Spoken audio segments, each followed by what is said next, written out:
Jesús es el Señor.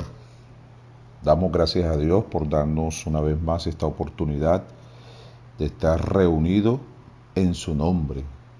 Estamos hoy reunidos, hermanos, hermanas, familiares, visita. Dios les bendiga en esta mañana y antes de entrar en la palabra, quisiera que podamos hacer esta oración para que Dios hable y toque nuestro corazón. Vamos a orar. Padre, te alabamos en esta mañana, Señor, te bendecimos, honramos tu precioso nombre. Una vez más reconocemos que tú eres Dios sobre todas las cosas. Aquí estamos reunidos en torno a ti, Señor, con nuestros familiares, hermanos, aún queriendo que usted nos siga sustentando, ayudándonos para poder seguir avanzando. Hoy te pedimos, Señor, que tú traigas la luz de tu palabra, que tú disipes toda tiniebla, que nos permita, Señor, poder disfrutarla en esta mañana, que tu palabra pueda correr y pueda ser glorificada en el nombre de Jesús. Nos vaciamos ahora mismo de todo lo que no eres tú, Señor. Preocupación, situaciones, problemas. Hoy echamos toda ansiedad sobre ti porque creemos que tú tienes cuidado de nosotros. Gracias, Señor. Amén. Bueno, queridos hermanos, como bien el título que estamos compartiendo se titula de esta manera: La salvación completa de Dios. Recuerden que esta es la segunda parte. La vez anterior estuvimos compartiendo referente al punto de la salvación del alma. Y hablamos que estamos en el tiempo hoy de poder cooperar con Dios para la salvación de nuestras almas. Ya esto lo hemos repetido, mensajes anteriores, ya nuestro espíritu fue salvo. En un futuro, nuestros cuerpos también serán glorificados porque de esto se va a encargar el Señor. Pero de nuestra alma tenemos que cooperar con el Señor. De hecho, lo que Dios procura hoy es que todas las áreas de nuestra alma, mente, emoción y voluntad puedan ser ganadas, puedan ser totalmente permeadas por el Señor.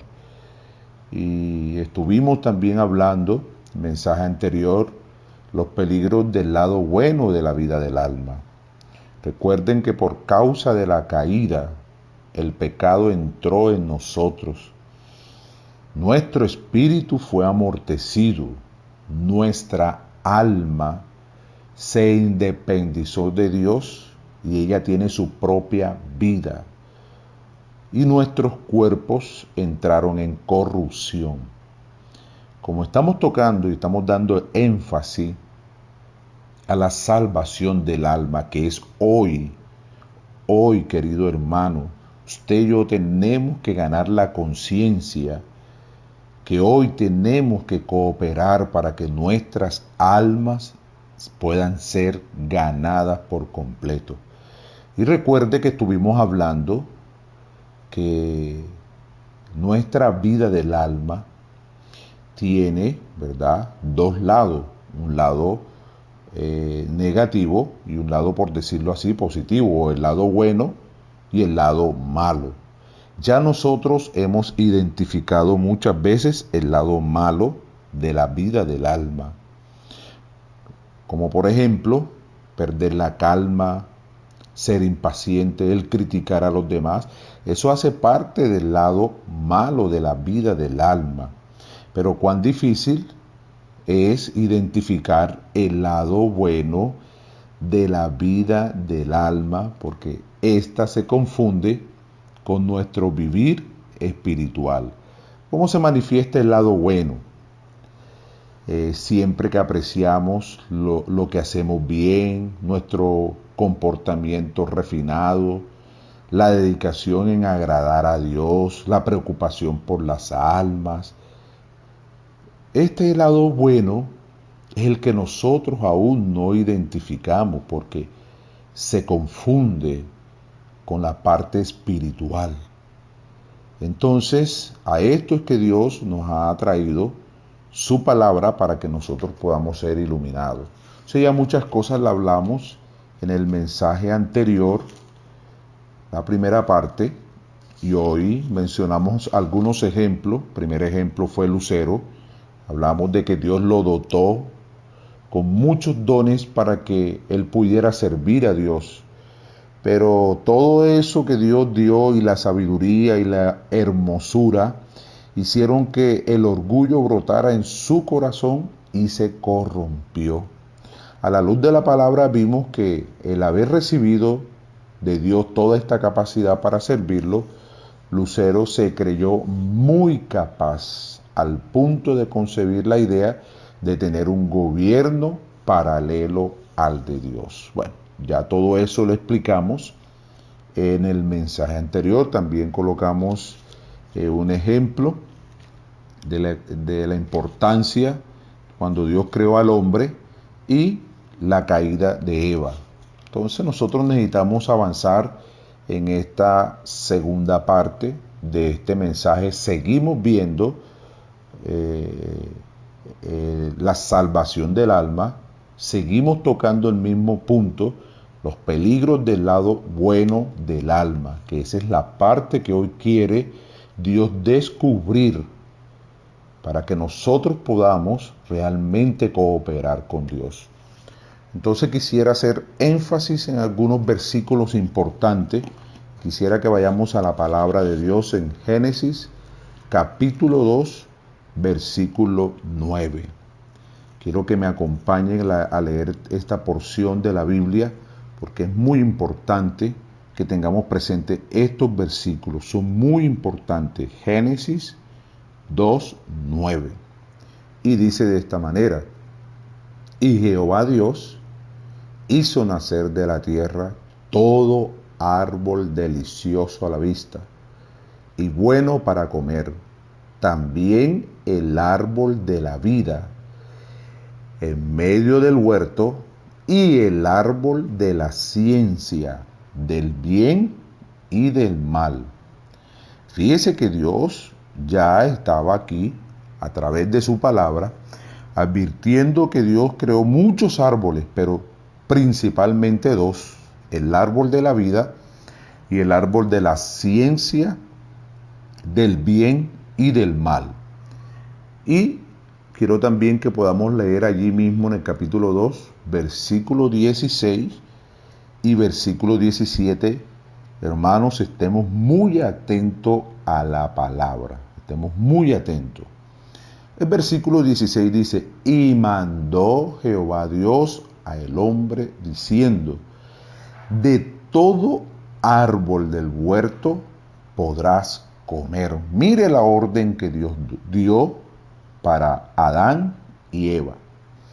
El versículo 17 dice de esta manera: mas del árbol de la ciencia del bien y del mal no comerás, porque el día que de él comieres, ciertamente morirás. Fueron dos puntos importantes que Dios le dio a el hombre. De todo árbol del huerto podrás comer, pero él hizo un énfasis, ¿verdad? Al hombre le dijo: mas del árbol de la ciencia del bien y del mal no comerás, porque el día que de él comieres, ciertamente morirás. Ya Dios había dado su palabra. Pero el capítulo 3 de Génesis, vamos a leer el versículo 1 donde dice: pero la serpiente era astuta. Mire, hermano, pero la serpiente era ¿qué? Astuta. Y vamos a mirar rapidito aquí quién es la serpiente para que todos podamos tener claridad. Y vayamos a Apocalipsis capítulo 12, versículo 9, dice así: y fue lanzado fuera el dragón, La serpiente antigua, esta es la serpiente de Génesis, por eso dice la serpiente antigua, que se llama Diablos y es Satanás. Y mire lo que dice, el cual engaña al mundo entero. Entonces, aquí la serpiente en Génesis, capítulo 3, versículo 1, ya le acabo de comprobar que se refiere a Satanás. Dice, pero la serpiente era astuta más que todos los animales del campo que Jehová Dios había hecho, la cual dijo a la mujer, mire, con que Dios os ha dicho, no comáis de todo árbol del huerto. Mire la manera en que esta serpiente astuta, Satanás, distorsionó la palabra de Dios. Por eso él es el engañador. Pero también distorsiona la palabra de Dios. ¿Para qué la distorsionó? Para engañar a Eva. Mire que tomó la palabra y la torció y le dijo a Eva, con que Dios, y aún utilizó el nombre de Dios. Y mire lo que dijo, con que Dios os ha dicho, no comáis de todo árbol del huerto. Hermano, qué cosa tan terrible. Pero el versículo 2, mire lo que dice, y la mujer respondió a la serpiente. En ese mismo instante, cuando Eva respondió a la serpiente, quedó atrapada bajo la astucia de Satanás. Ella quiso ayudar a Dios. Mire lo que dice, la mujer respondió a la serpiente, del fruto de los árboles del huerto podrás comer. Y eso fue algo que está escrito en la palabra. Nunca Dios le dijo al hombre, nunca, que no podía comer de los árboles. Dios le dijo, de todo árbol del huerto podrás comer. Pero Eva en ese preciso instante quedó atrapada bajo la astucia de Satanás y quiso ayudar a Dios. Y mire esto, para que usted tenga claro cómo se manifiesta esa parte buena que muchas veces no identificamos y sale a relucir y se manifiesta. Y creemos que estamos haciendo bien delante de los ojos de Dios cuando realmente no estamos agradando a Dios. Y fue el caso de Eva. Quiso ayudar a Dios. Y en el versículo 3 dice, pero del fruto del árbol que está en medio del huerto, dijo Dios, no comeréis de él. Hasta allí está bien. Pero mire lo que hizo su parte buena. Terminó añadiendo algo que Dios no había dicho. Vuelvo y reitero. Pero del fruto del árbol que está en medio del huerto, dijo Dios, no comeréis de él, ni le tocaréis para que no muráis. Mire que Dios nunca le puso esa partecita. Ella se lo añadió porque ya había quedado atrapada. Y ella empezó a manifestar su parte buena de su vida del alma. Es decir, terminó añadiendo palabras que Dios no dijo. Inmediatamente se activó esa parte buena.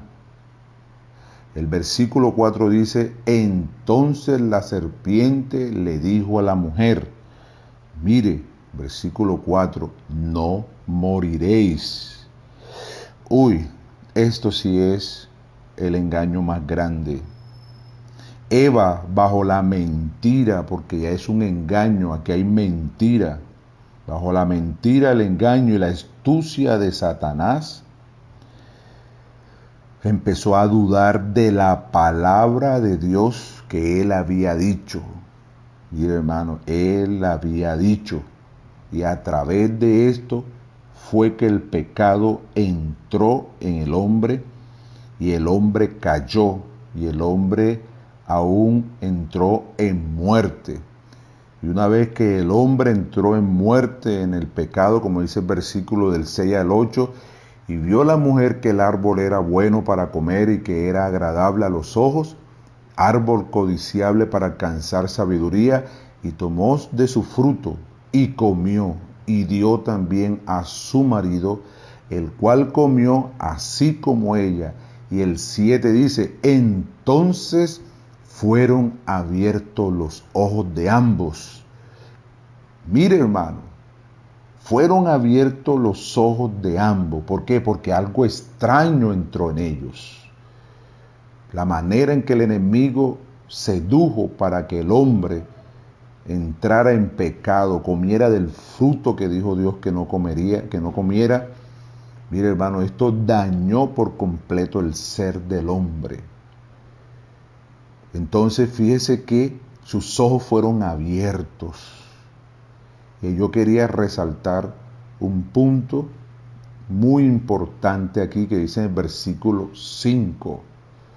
Sino que sabe Dios que el día que comáis de él serán abiertos vuestros ojos. Mire, una vez que pecaron, dice el versículo 7, que fueron abiertos sus ojos. ¿Para qué?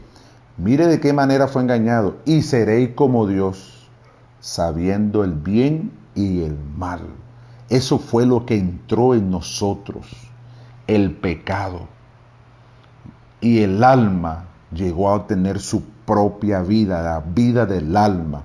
Y este se manifiesta por el lado del bien y del mal, que vamos a estar explicando esto para que no entremos en confusión, porque muchas personas y aún hijos de Dios manifiestan que el bien viene de Dios y el mal viene de Satanás. Y esto no es así. Vamos a aclarar esto. Entonces sus ojos fueron abiertos y conocieron que estaban desnudos. Entonces cosieron hojas de higueras y se hicieron ¿qué? Delantales. Todos ya sabemos que las hojas de higuera están representando la justificación humana, que delante de Dios llega a ser, como dice el libro de Isaías, trapo de inmundicia, no tiene validez. Y el versículo 8 dice, y oyeron la voz de Jehová Dios que se paseaba en el huerto al aire del día, y el hombre y su mujer se escondieron de la presencia de Dios entre los árboles del huerto. Se quiere decir, hermanos, que el hombre, una vez que pecó, se justificó delante de Dios, pero al colocarse hojas de higueras, al pasar los días, estas hojas se secaban y el hombre quedaba desnudo delante de la presencia de Dios. Quiere decir que el hombre por sí solo no se podía salvar. Por eso Dios tenía todo planeado. Dios ofreció salvación al hombre. Yo quiero que leamos ahí mismo en el capítulo 3 de Génesis, versículo 21. Y Jehová Dios hizo a el hombre y a su mujer túnicas de pieles y los vistió. Mire que este versículo es importante. Y Jehová Dios hizo a el hombre y a su mujer túnicas de pieles y los vistió. ¿Qué significa esto, hermano? Que Dios vistiera al hombre y a la mujer con túnicas de piel. Significa que Dios trajo justificación al hombre.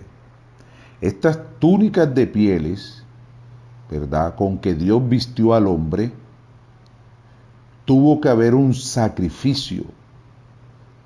Y se supone que es un cordero.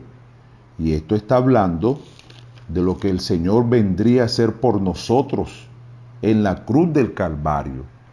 Este cordero que Dios sacrificó y que hubo derramamiento de sangre, que aún la palabra de Dios dice que tendría que haber un sacrificio y tenía que haber derramamiento de sangre, porque sin derramamiento de sangre no hay perdón de pecados. Entonces Dios sacrificó un animal y vistió al hombre y a su mujer, trayéndoles justificación. Es decir, la sangre era para redimirlos y las túnicas de piel para justificarlos. Quiere decir, hermano, que ya Dios había traído salvación para el hombre, pero ellos fueron expulsados de la presencia de Dios. Mire, hermano, ellos fueron expulsados de la presencia de Dios.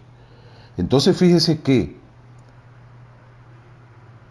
para darle una explicación de lo que es el árbol de la ciencia del bien y el mal, ¿qué significa este árbol de la ciencia del bien y del mal?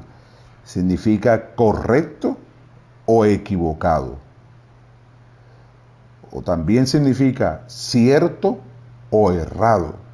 Quiere decir que ahora el hombre se mueve bajo el cierto o lo errado, o también se mueve bajo lo correcto o lo equivocado. Un ejemplo, hermano, la mayoría de las dificultades, problemas o disputas entre las parejas es basado, ¿por qué hay pelea? Porque uno de los dos está en lo cierto y el otro está errado. Y fíjese que cuando estamos en lo cierto y en lo errado, no estamos bajo el principio de Dios, sino que estamos bajo el árbol de la ciencia del bien y del mal, cuya fuente es Satanás. Entonces, hermano, fíjese que estamos dándole claridad y aún vamos a ver ejemplos en la Biblia. Recuerde, es un solo árbol. Y este árbol de la ciencia que procura buscar el conocimiento, ¿verdad?, del bien y del mal, su fuente es Satanás. Como yo venía hablando anteriormente, el lado bueno ya lo identificamos, pero el lado bueno muy poco lo identificamos, porque muchas veces se expresa a través de cosas buenas, se expresa por medio de conceptos, opiniones buenas, y todo esto procede de una misma fuente, de Satanás. Entonces, para que podamos comprender un poco más, vamos a ilustrar, y vamos a dar este ejemplo, vamos a ver la historia de Caín. Allí mismo en el capítulo 4, versículo 1 y versículo 2. Dice así la palabra. Y una vez que ellos fueron expulsados del huerto de Edén, ¿verdad? Capítulo 4 dice, y conoció Adán a su mujer Eva, la cual concibió y dio a luz a Caín. Y dijo, por voluntad de Jehová he adquirido varón. Su primer hijo se llamó como Caín. Versículo 2 dice, después dio a luz a su hermano Abel. Y Abel fue pastor de ovejas. Y Caín fue labrador de la tierra. Mire que aquí está aclarando, Caín se dedicó, fue a labrar la tierra, y Abel se dedicó a criar ovejas. Podemos darle también una explicación aquí, querida iglesia, queridos hermanos, que después de la caída de Adán y Eva, ellos experimentaron la salvación de Dios. Pero ¿qué hizo Adán y Eva? Les estuvieron hablando a Caín y Abel la manera en que Dios ¿verdad? Les trajo salvación, cómo los vistió, que fue a través de un cordero, hubo derramamiento de sangre y la piel, ¿verdad? Les justificó, cómo Dios los vistió, porque ese vestido tipifica la justificación de Dios. Tanto Caín y Abel, ellos estuvieron escuchando, pues todas estas experiencias que vivieron sus padres.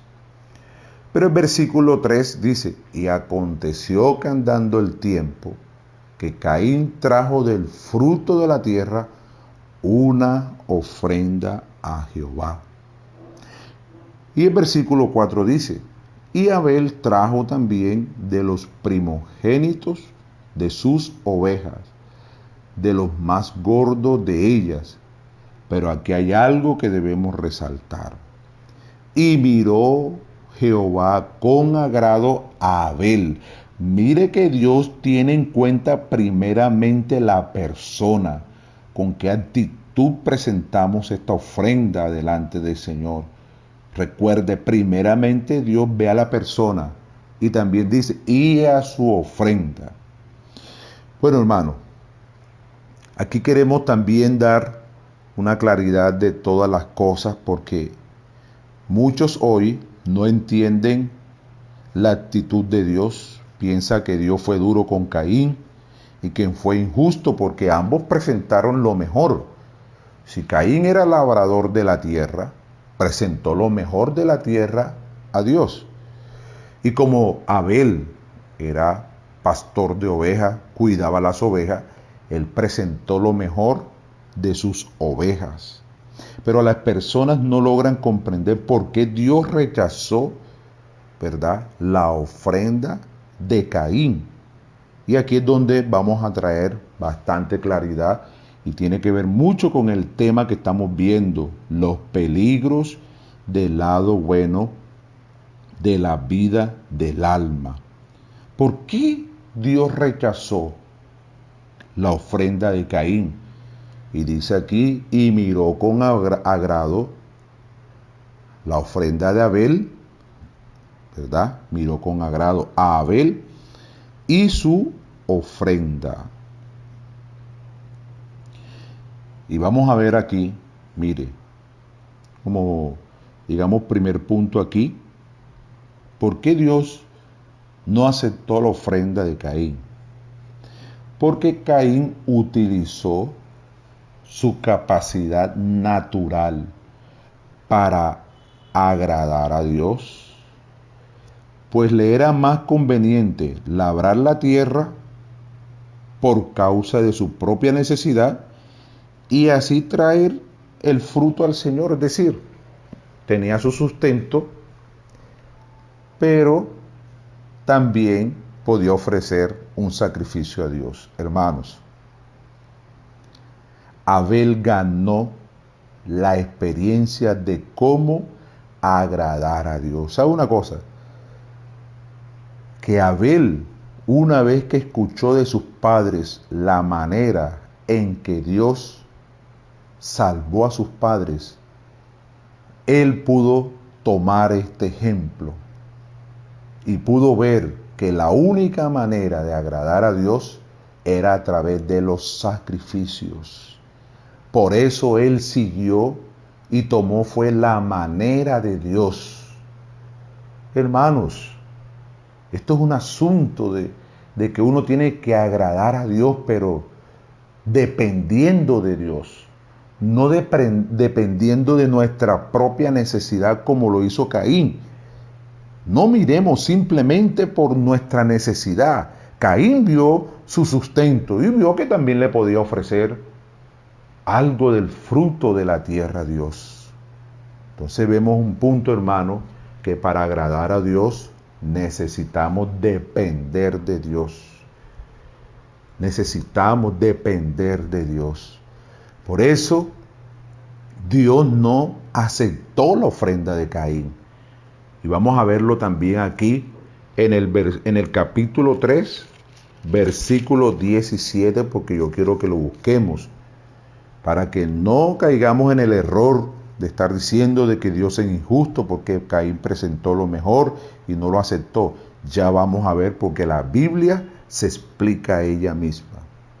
Entonces, capítulo 3, versículo 17, dice: y al hombre dijo, por cuanto obedeciste la voz de tu mujer y comiste del árbol que te mandé diciendo, no comerás de él. Entonces aquí está el punto. Mire esto, hermano.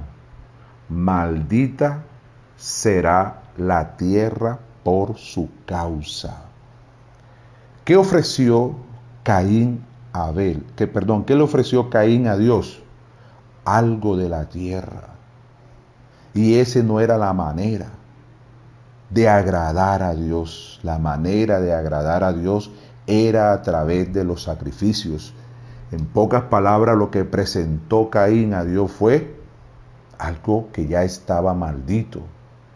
Y aun cuando Caín presenta esta ofrenda a Dios y no hay derramamiento de sangre, Caín le está diciendo a Dios, yo soy bueno, yo no necesito de eso.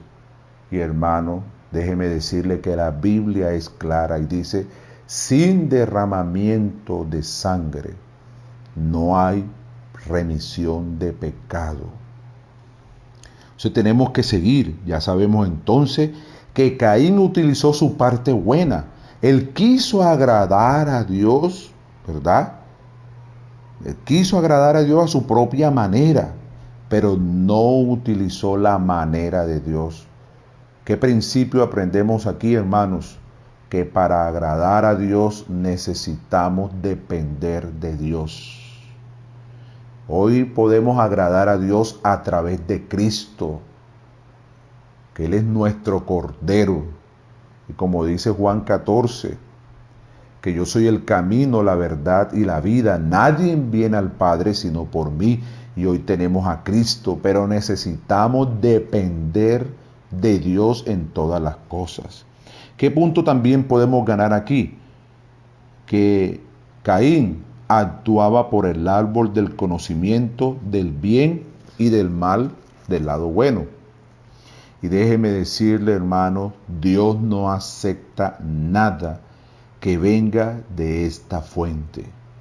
¿Sabe una cosa? Cuando usted y yo estamos sirviendo a Dios en nuestro propio parecer, en nuestros conceptos, opiniones, déjeme decirle que, número uno, Dios no acepta nada de eso, porque la fuente es del árbol de la ciencia y del bien y el mal, es Satanás. Y segundo, todo lo que hagamos por nuestra propia cuenta, por nuestro lado bueno, déjeme decirle que no vamos a tener fruto. Otro punto que podemos aprender es de que Caín no tomó el camino de salvación provisto por Dios mediante el anticipo de la redención lograda con el derramamiento de sangre del sacrificio realizado en Génesis 3:21. Caín no quiso tomar este camino. Otro principio que aprendemos aquí, Caín rechazó el camino fijado por Dios, que consiste en tomar a Cristo como justicia de Dios, que nos cubre, por lo cual la ofrenda de Caín fue un insulto para Dios. Por eso Dios la rechazó. Pero Abel, ¿verdad? En su ocupación, mire la ocupación que tenía. Él no miró su sustento.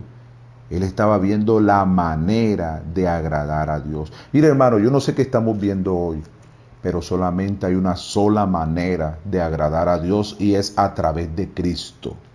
Abel entendió, hermano, comprendió esa única manera que satisfacía a Dios y era a través del sacrificio de un animal, ¿verdad? Entre eso es un cordero. Al igual que sus padres, Abel también creyó en el evangelio que Dios presentó conforme a la voluntad, agradando el corazón de Dios. Entonces fíjese que por eso el sacrificio de Abel fue aceptado, porque fue conforme a la voluntad de Dios. Amén. Sigamos avanzando entonces en este compartir. Pero vamos también a ver ejemplos en el Nuevo Testamento. Vamos a ver en Mateo capítulo 16. Todos vayamos a Mateo capítulo 16, versículo 21. Vamos a leer lo que dice. Desde entonces comenzó Jesús a declarar a sus discípulos que le era necesario ir a Jerusalén y padecer mucho de los ancianos, de los principales sacerdotes y de los escribas, y ser muerto y resucitar al tercer día. Todos sabemos que Mateo capítulo 16 es donde Dios da su gran revelación. Y recuerde que fue Pedro quien fue utilizado en esta gran revelación, ¿verdad? Donde él dijo que el Señor era el Cristo, el Hijo del Dios viviente. Y el Señor le dijo, bienaventurado eres Pedro, porque no te lo reveló ni sangre ni carne, sino mi Padre que está en los cielos. Entonces, a partir de ahí, el Señor les empezó a anunciar a sus discípulos, ¿verdad?, que le era necesario ir a Jerusalén. Mira, era necesario ir a Jerusalén y padecer mucho de los ancianos, de los principales sacerdotes, de los escribas, ser muerto y resucitar al tercer día. Ya el Señor, una vez que les dio esta revelación de la iglesia, también Dios les estaba preparando que debía cumplir el propósito, la voluntad del Padre. Fíjese que es muy importante que nosotros veamos que aquí está, en este versículo está la voluntad de Dios para con el Hijo. Y el Hijo en su obediencia, Él aceptó, ¿verdad? Entonces en el versículo 22 podemos leer y dice, entonces Pedro, tomándole aparte, comenzó a reconvenirle diciendo, Señor, ten compasión de ti, en ninguna manera esto te acontezca. Mire, hermano, en el versículo 21, aquí estamos viendo que todo lo que el Señor dijo, aquí está la voluntad de Dios, ahí está. Es decir, que el Hijo solo tenía el deseo, su anhelo de cumplir, agradar al Padre. Agradar al Padre. Pero en el versículo 22, Pedro, que versículos anteriores había sido el canal que Dios utilizó para revelarle este gran misterio, ahora en el versículo 22, Pedro está tomando al Señor por aparte y comenzó a reconvenirle. Señor, ten compasión de ti. Ningún modo esto te suceda. Mira, hermano, Pedro amaba al Señor y no quería verlo sufrir. Si solamente leyéramos este versículo, dígame qué malo tiene esto. Pues él amaba tanto al Señor y él dijo, Señor, no muera, quédate aquí con nosotros. Hasta allí, aparentemente no tiene nada de malo. Pero hermano, vamos a mirar qué era lo que se estaba manifestando en Pedro. En el versículo 23 dice, pero él, volviéndose, mire lo que dice, pero él, ¿quién es él? El Señor, volviéndose, dijo a Pedro, quítate de delante de mí, Satanás, me eres tropiezo, porque no pones la mira en las cosas de Dios, sino en la de los hombres. En ese preciso momento, esa opinión que salió de Pedro, que aunque no tiene nada de malo, entre comillas, aparentemente, estaba siendo un obstáculo para el propósito de Dios. Quiere decir que en ese mismo instante, esa reacción de Pedro indica que su fuente en aquel momento era el lado bueno, ¿verdad?, del árbol del conocimiento. Era el lado bueno. En ese preciso momento utilizó su parte buena, es decir, salió esa opinión, ese concepto, y empezó a reconvenir. Y mire, hermano, hermanas, que debemos mirar algo. El Señor fue enfático cuando dijo: no pones la mira en las cosas de Dios, sino en las de los hombres. ¿Qué son las cosas de Dios? Es la voluntad de Dios, o sea, la cruz. Ya Dios había determinado eso para el Hijo. Por eso Dios dijo: no pones la mira en las cosas de Dios. ¿Sabe una cosa? Cuando usted y yo, ¿verdad?, estamos en nuestro lado bueno de la vida del alma, emitimos opiniones, emitimos conceptos, nos salimos de la voluntad de Dios. Porque déjeme decirle que las cosas de los hombres, vamos a mirar en qué consiste. Consiste en tener compasión de uno mismo y no recibir la cruz. Hermano, por eso usted y yo necesitamos todo el tiempo estar invocando el nombre del Señor. Eso nos va a salvar de tener un vivir independiente a Dios. Nos va a salvar de que el lado bueno de nuestra alma se manifieste. Porque el nombre nos lleva el Espíritu y nos impide que nosotros vivamos independiente a Dios. Cuando usted y yo nos independizamos de Dios, ¿sabe lo que ocurre? Empezamos a vivir en nuestro lado bueno y así empezamos a servir. Por ejemplo, en una reunión de muchos hermanos y queremos hacer, ¿verdad?, queremos construir un local. ¿Usted sabe cuánta cantidad de opiniones saldrían? Pero, hermano, ¿cuántos conceptos no saldrían? Ese es el lado bueno de nuestra vida del alma. Se manifiesta a través de buenos conceptos, buenas opiniones. ¿Qué de malo tenía lo que dijo Pedro al Señor? Nada, aparentemente. Pero fíjese que si el Señor no hubiese muerto, hoy no estuviera la iglesia.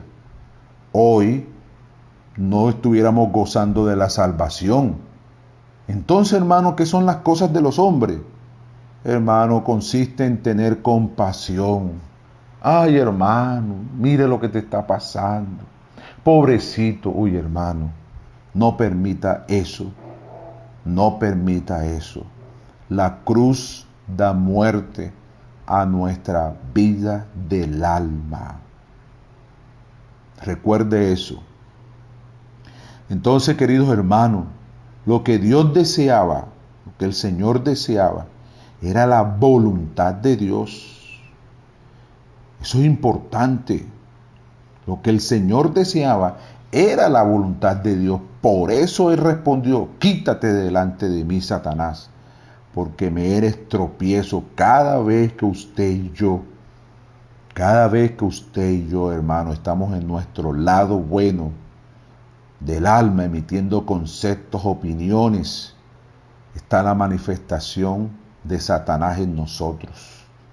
Tengamos cuidado con esto, porque él se manifiesta a través de los buenos pensamientos. Entonces, podemos decir, queridos hermanos, que al Señor le interesaba la voluntad de Dios, pero lo que le importaba a Pedro eran los pensamientos humanos. Fíjese que en el versículo 24 Jesús dijo a sus discípulos: si alguno quiere venir en pos de mí, queridos hermanos, hermanas, amigo que usted está escuchando, Una vez que se manifestó eso, el Señor hizo un llamamiento a sus discípulos, viendo cómo se había manifestado ese lado bueno de la vida del alma en Pedro. Entonces, el Señor inmediatamente dijo: si alguno quiere venir en pos de mí, niéguese a sí mismo, tome su cruz y sígame. Ay, hermano, Señor Jesús, ya aquí hay una palabra para todos nosotros los que somos discípulos del Señor. Usted, hermana, es una discípula del Señor. Usted, hermano, es un discípulo del Señor. Pero aquí hay una palabra para todos nosotros. Todo aquel que quiera seguir en pos de mí, niéguese a sí mismo. Mire, hermano, ¿qué vamos a negar? Aparte que vamos a negar nuestro confort, ¿verdad? Vamos a negar también nuestras opiniones, nuestros conceptos. Vamos a negar, ¿verdad?, esa parte buena que se quiere estar manifestando. Vamos a negar todo esto. Por eso la manera para estar en el Espíritu también es cuando tomamos esta palabra, negarnos a nosotros mismos. No solamente vamos a negar nuestros gustos, no solamente vamos a negar nuestras preferencias, vamos a negarnos a nosotros mismos, negar nuestro yo, negar nuestros conceptos, negar nuestras opiniones. Cuando comparamos esta palabra del versículo 24, queridos hermanos y hermanas, ¿verdad?, estos versículos anteriores que ya hemos visto, comprendemos que este yo, el yo que tanto se manifiesta, que el Señor nos pide que nos neguemos, ¿verdad?, que neguemos nuestros pensamientos humanos. Lo que Dios quiere, que todos los discípulos desechemos el yo. Esto es lo que Dios quiere. Poner a un lado nuestros propios pensamientos, nuestra manera de pensar independiente a Dios. Aparte que la vida del alma nos lleva a independizarnos a Dios, también emite conceptos que nos apartan cada día más de Dios. Sé que podemos definir qué es el yo. El yo, en esencia, es la vida del alma. Quiere decir que la vida del alma se manifiesta, la esencia de la vida del alma es el yo. Mientras que la expresión del yo es la opinión. Mire, hermano, en esencia, el yo es la vida del alma. ¿Y cómo se manifiesta? Por medio de la opinión. Señor Jesús, ¿cuántas opiniones no han salido de nosotros? Muchas veces no queremos sufrir, muchas veces no queremos pagar el precio, ponemos objeción para servir a Dios, excusas. Hermanos, vamos a predicar el Evangelio. Siempre tenemos una excusa. Ay, hermano, es que estoy ocupado, no sabiendo que estamos desagradando a Dios. Ay, hermano, la famosa palabra de hoy, es que no tengo tiempo. Hermano, estamos desagradando a Dios. Que Dios nos guarde, nos ayude. Pero si usted y yo queremos seguir aún el camino que Dios ha trazado, lo primero que Dios nos está diciendo: niéguese a sí mismo, tome su cruz y sígame. Entonces, ¿qué queremos decir, hermano? Que la vida del alma es expresada y vivida en el yo. Y el yo es expresado por medio de la mente, los pensamientos, los conceptos, las opiniones personales. Por eso el Señor dice: tome su cruz. No solamente negarnos en nuestros pensamientos, sino que tome su cruz. Y la cruz da muerte. Lo que Dios quiere realmente es que ya demos muerte a todo eso en nuestra vida del alma. Dios no acepta nuestra vida del alma. Dios sí quiere salvar nuestra alma. Por eso el versículo 25, yo quiero que todos lo leamos. Yo lo voy a leer en la Biblia que nosotros usamos. Dice así: porque todo el que quiera salvar su vida, la perderá. Y todo el que pierda su vida por causa de mí, la hallará. Mire, hermano, esta vida aquí yo tengo realmente cómo dice este versículo en el original griego. Se los voy a leer. Porque el que quiera salvar la vida de su alma, la perderá.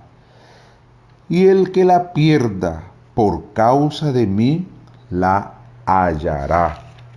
Entonces fíjese que esa vida que está hablando el versículo 25, que le dice, el que quiera salvar la vida, ¿pero de qué? De su alma. Si usted hoy la quiere salvar, ¿qué es salvar? Es darle todos los gustos, porque la vida del alma no le gusta sufrir, no le gusta pagar el precio. Ella rehúsa a sufrir. Ella no le gusta sufrir. Ella siempre se manifiesta, que la contemplen. Entonces fíjese que si yo estoy hoy en este tiempo, ¿verdad?, permitiendo que mi alma tenga disfrute, ¿verdad?, mi vida del alma tenga comodidad, disfrute.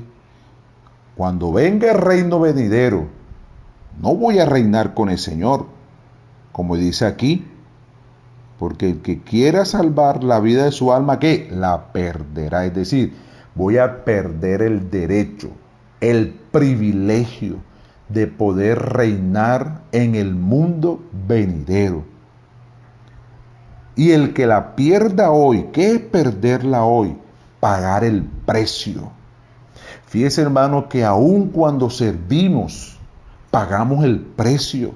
Muchas veces sufrimos, ¿verdad? Allí está diciendo que el que la pierda hoy por causa del Señor, la hallará. Quiere decir que estaremos reinando, ¿verdad?, en las bodas del Cordero con el Señor. Entonces, en pocas palabras, el que la quiera salvar hoy, dele gustos y privilegios, pero sabe usted que está evitando sufrir, el sufrimiento, ¿verdad? Ella no le gusta sufrir, ella le gusta que siempre estemos en disfrute y evitemos los sufrimientos. Entonces, quiere decir que la estoy salvando hoy. En un futuro, cuando esté delante del Señor, el Señor me va a decir, sea atado de pies y de manos y echarlo ¿a dónde? A las tinieblas de afuera, donde será el lloro y el crujir de dientes. Yo quiero que leamos Mateo capítulo 10, versículo 39. También dice algo muy interesante. Mateo capítulo 10, versículo 39. Ya todo lo tenemos. A ver, en la Reina Valera dice, el que haya su vida, la perderá. Y el que pierda su vida por causa de mí, la hallará. Yo lo voy a decir como dice en el original griego. El que haya la vida de su alma, la perderá. Vuelvo y le explico. ¿Qué es hallarla hoy? Es darle privilegio, es darle disfrute, es tener comodidad. Yo no estoy diciendo, no me malinterprete, pero es evitar pagar el precio hoy. No le gusta sufrir.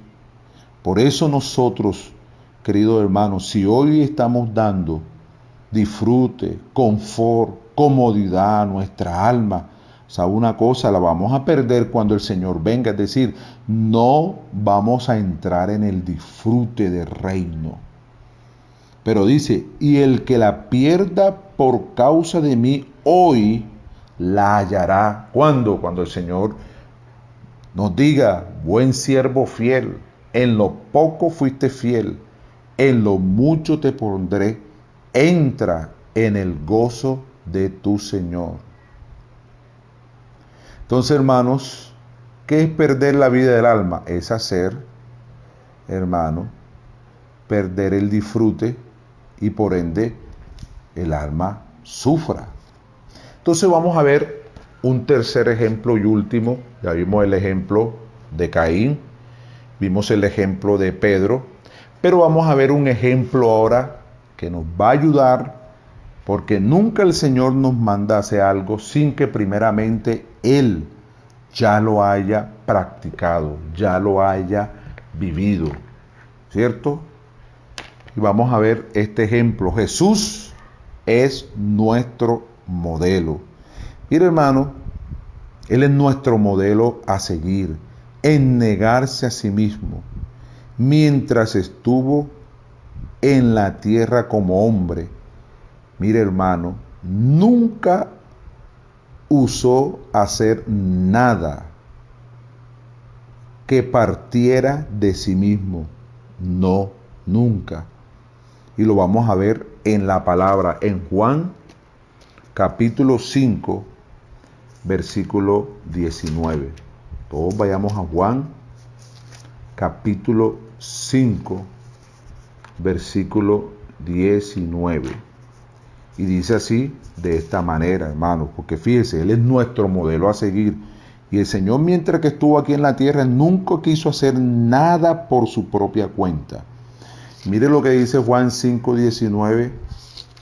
Dice así: respondió entonces Jesús y les dijo: de cierto os digo, no puede el Hijo hacer nada por sí mismo, sino lo que ve hacer al Padre, porque todo lo que el Padre hace, también lo hace el Hijo igualmente. Oh Señor Jesús, qué modelo, qué ejemplo a seguir. Fíjese que la misma Biblia explica que Jesús no hacía nada solo, independiente. Muchas veces usted y yo, mire la cantidad de problemas que tenemos hoy en día, parte de que muchas cosas no se las consultamos al Señor. ¿Por qué estamos endeudados muchas veces? Porque prestamos y prestamos, pero no consultamos con Dios. Ya nadie quiere consultar, ya nadie quiere depender. Todo el mundo quiere depender de una tarjeta de débito, pero no quiere depender de Dios. Hermano, que el Señor nos guarde, pero aquí tenemos un ejemplo precioso. La misma palabra dice que el Hijo, dice así, no puede el Hijo hacer nada por sí mismo. Hermano, nuestro Señor tenía un vivir dependiente al Padre. Por eso, cuando Él les reveló a los discípulos que le era necesario ir a Jerusalén, y Pedro dijo: ninguna cosa te acontezca, el Señor lo reprendió y le dijo: apártate de mí, Satanás, porque me eres tropiezo. En ese preciso momento el Hijo estaba claro. Él decía: voy a cumplir la voluntad de mi Padre. ¿Por qué? Porque el Padre, el Hijo vivía siempre dependiendo del Padre. Hermano, usted y yo, ese es el camino que tenemos, vivir dependiendo de Dios en todas las cosas. Cuando usted y yo dependemos de Dios, vamos a ser libres de muchas situaciones y circunstancias. Señor Jesús, que el Señor nos ayude en gran manera para poder seguir adelante. Pero también el el versículo 30, de ahí mismo del capítulo 5, dice así: no puedo yo hacer nada por mí mismo. Una vez más nos está mostrando el Señor que Él se negaba a sí mismo. Se negaba a sí mismo. Dependía de Dios en todo. Y sigue diciendo: según oigo, así juzgo, y mi juicio es justo, porque no busco mi voluntad, sino la voluntad del que me envió, la del Padre, oh Señor Jesús. Mire qué gran ejemplo. El mismo Señor también se negaba. En el capítulo 7, versículo 18, del mismo Juan, de ahí mismo el Evangelio de Juan, dice: el que habla por su propia cuenta, su propia gloria busca, pero el que busca la gloria del que le envió, este es verdadero, y no hay en él injusticia. Mire, hermano, qué precioso es. Jesús no tenía libertad para hacer lo que quería, ni en el momento que quería. Mire lo que dice: se negó a sí mismo para ser totalmente sumiso al Padre. Se negó a sí mismo, hermanos, hermanas, para ser sumiso al Padre. Pero también quiero que, ya para terminar, vamos a leer Filipenses, capítulo 2, Filipenses, capítulo 2, vamos a leer del 5 al 8. Mire, hermano, que para seguir, ¿verdad?, al modelo, a nuestro Señor Jesucristo, tenemos que tomar el camino que Él tomó. Mire lo que dice el versículo 5 del capítulo 2 de Filipenses. Dice: haya pues en vosotros este sentir que hubo también en Cristo. Queremos seguir al modelo, a nuestro gran modelo. Tomemos este sentir. ¿El sentir de qué? De negarnos a nosotros mismos. El sentir de no querer vivir independiente a Dios. Este sentir de tomar la cruz. Este sentir de querer vivir dependiendo del Padre. Entonces, mire, hermano, haya pues en vosotros este sentir. Si queremos crecer en vida, es necesario, hermano, que humillarnos. Es necesario humillarnos. Mire lo que dice el versículo 6. El cual, siendo en forma de Dios, no estimó el ser igual a Dios como cosa a que aferrarse. Es decir, que Jesús, ¿verdad?, tenía este sentimiento. Él no le importó el ser Dios. Él se despojó. La palabra lo dice, ¿verdad? Siendo en forma de Dios, no estimó el ser igual a Dios como cosa que aferrarse. Él no tenía esto, hermano, lo que hizo el versículo 7, sino que se despojó a sí mismo. Mire, se despojó. Muchas veces usted y yo, ¿verdad?, no queremos tomar la cruz, no queremos negarnos, es porque realmente nos consideramos algo y no nos hemos despojado. Mire el sentir que el Señor tuvo. Se despojó a sí mismo, tomando forma de siervo. Señor Jesús. Ay, hermano, qué precioso es esto. Pero a la vez muchas veces me preocupa también, porque muchas veces decimos al otro hermano: siervo, siervo, pero lo decimos nada más por decir, pero no estamos viviendo esta palabra de siervo. Porque, querido hermano, para ser siervo, mire que el Señor, ¿verdad?, no tomó el ser igual a Dios como algo que debía aferrarse. Se despojó para tomar la forma de siervo. Está claro que usted y yo fuimos llamados para ser siervo. Y debemos tener claro algo, hermano. El Señor tomó forma de siervo. Y un siervo no tiene preferencia, opiniones, derecho ni futuro. Ese es un siervo. ¿Qué es un siervo, hermano? Un siervo es aquel que no tiene preferencia, es decir, negado por completo. Se niega por completo, se niega por completo. ¿Se niega en qué? En sus preferencias, en sus opiniones. No tiene derecho, no tiene futuro.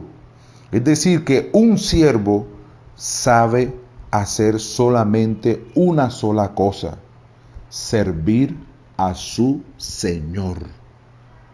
Por eso Jesús es el verdadero siervo y tenemos que seguirle a Él. Él es nuestro modelo. Pero hermano, necesitamos humillarnos.